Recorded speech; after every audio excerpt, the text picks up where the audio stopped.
Hey agents, and welcome to Shadow Gaming.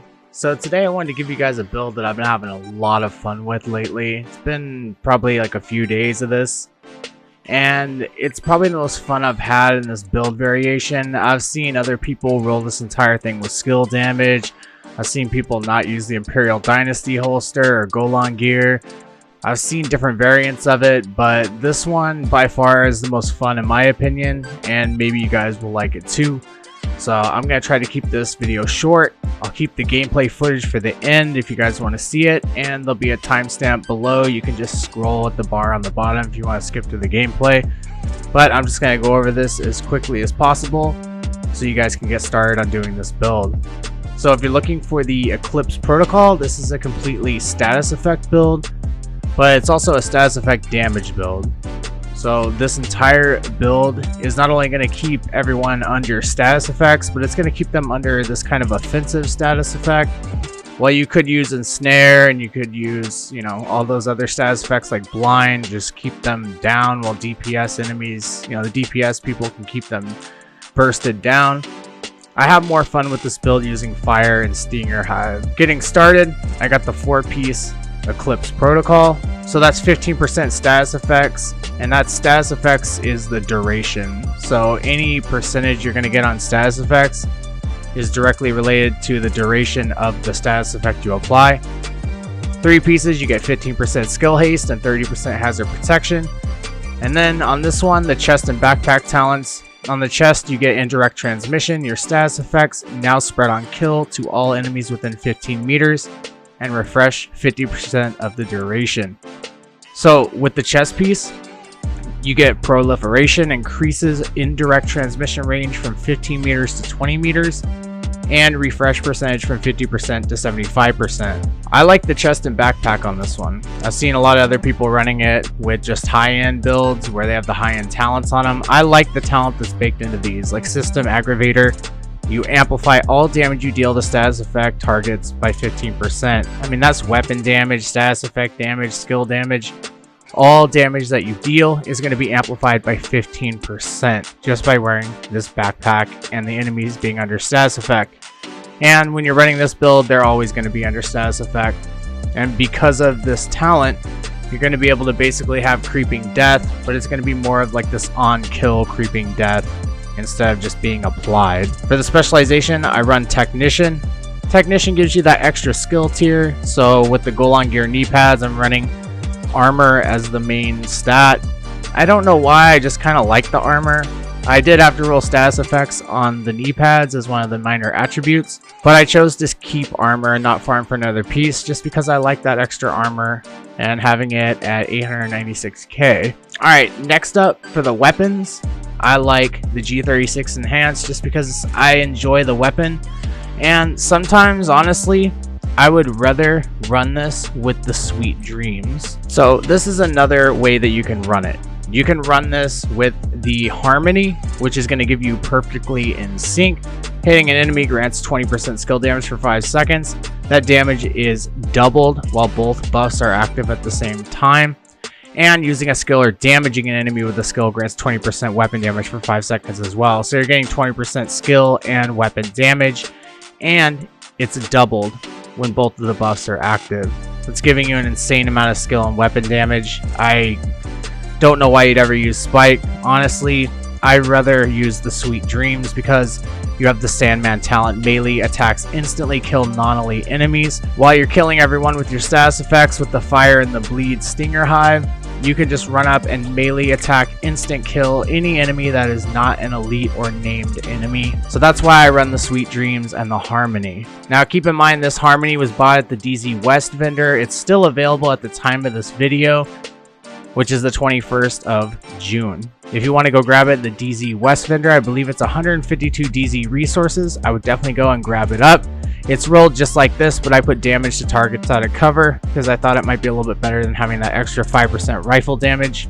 And you definitely want that perfectly in sync, but you can always run it with just regular in sync on any weapon. Probably you'd want an automatic weapon with in sync on it if you are going to re-roll that. Alright, starting off with the mask. So on the mask, this is how I'm going to be running everything basically. You want to roll status effects on all of these gear pieces. Now, I've seen other YouTubers and people running skill damage on this, but I just don't really believe that's the best way to run it. You can run it that way if you want. I chose status effects. It's going to increase your duration of your status effects on all pieces, which is going to give you about 60% status effects. So that's going to increase your status effect duration. Definitely do that if you want to run it like I'm running. So that's what I'm going to be doing on the mask. The backpack as well is all status effects, and I run skill haste on the backpack, the mask, and the chest for mods. As you can see, I have 11.6, 11, and 11.3 on skill haste. On the gloves, I'm running 10% status effects, just like the chest piece, the backpack, on the Imperial Dynasty holster, and Golan Gear knee pads. Like I said, you can run skill damage if you want. It's up to you, but I prefer status effects. It's going to increase that duration of your status effects, and I believe that's what this build's all about, is keeping them under status effects for as long as you can. It's already going to deal a tremendous amount of damage, so you might as well just roll it with status effects instead of skill damage. And your skill damage is going to be increased so much with the Harmony rifle and the in-sync or perfectly in-sync talent, so I just prefer status effects rolled on it. Now, a big part of this build is the Imperial Dynasty. If you don't have one, you can always run it with, say, a Wyvernware holster piece. With that Wyvernware piece, you're going to be able to get some extra skill damage out of it, 10%. I would just roll it with 10% status effects and 10% skill damage if you are going to run it without the Imperial Dynasty. But with this build, I really love that you're able to just set everything on fire. And if you're not setting it on fire with your Imperial Dynasty holster, then you're setting everything on fire with your chem launcher. I believe this is the best way to run it if you want to keep everything around you constantly under fire or bleed.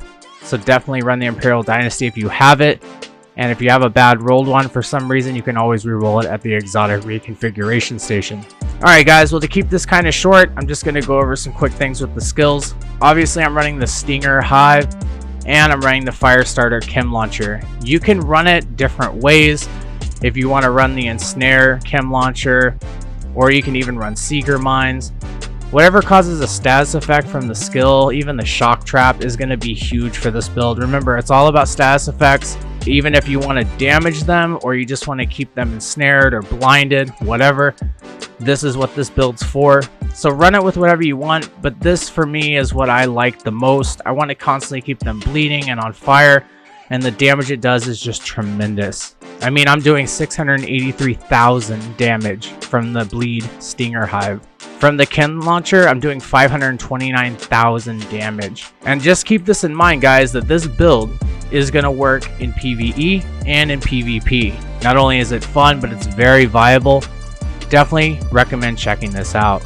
Alright guys, if you have any questions, definitely let me know in the comments section. I wanted to keep this as short as possible. Coming up next, I'm just going to show you some gameplay footage of the fun I've been having with this build. So definitely stick around and check that out. If you haven't seen this already, go ahead and go to the gameplay. And guys, I know most of the people that watch my videos are not subscribed. I believe 65% of my viewers are not subscribed. So if you can please hit that subscribe button, I would appreciate it so much. It really helps my channel, and supporting this entire channel means so much to me. I do daily targeted loot videos, sometimes build videos if I feel like they're viable and good. So I really want to put these out when I feel like they're really good, viable builds. So I won't put them out all the time, but when I feel like they're extremely good, I will put them out for you guys, and I hope that it really helped. Anyway guys, thanks so much for watching, and if you want to stick around for the gameplay footage, it should be coming up right about now. Take care, agents, and I'll see you guys in the next video. And notes from months of prisoner interrogations. The information is stored on a military-grade laptop, kept in the main holding area downstairs.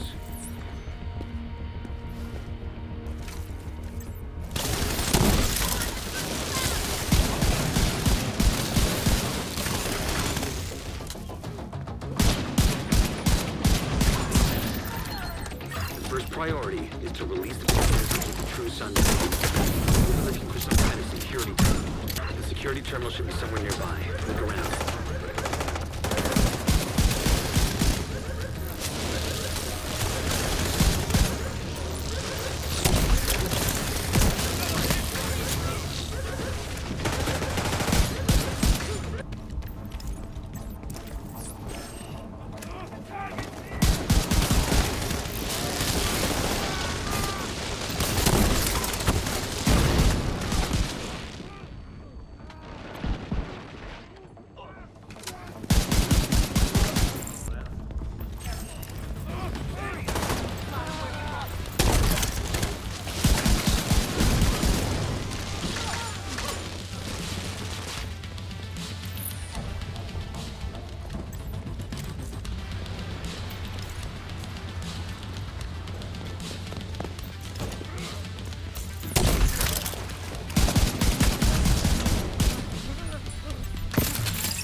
that laptop, grab it, and get the hell out of there.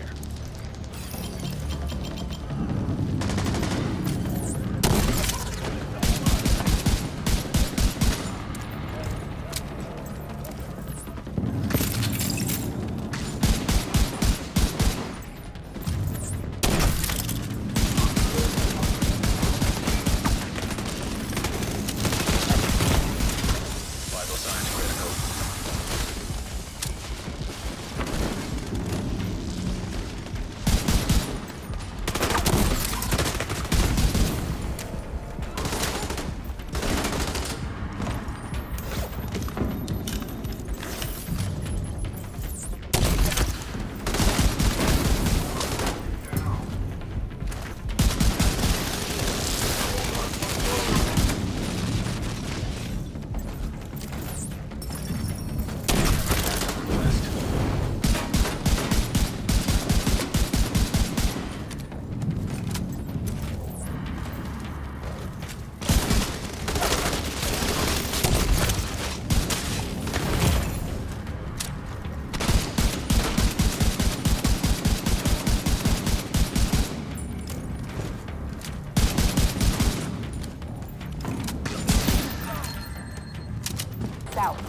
With all those gates sealed, the north exit should be closer.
You just recovered intel that's going to be a whole lot of help to your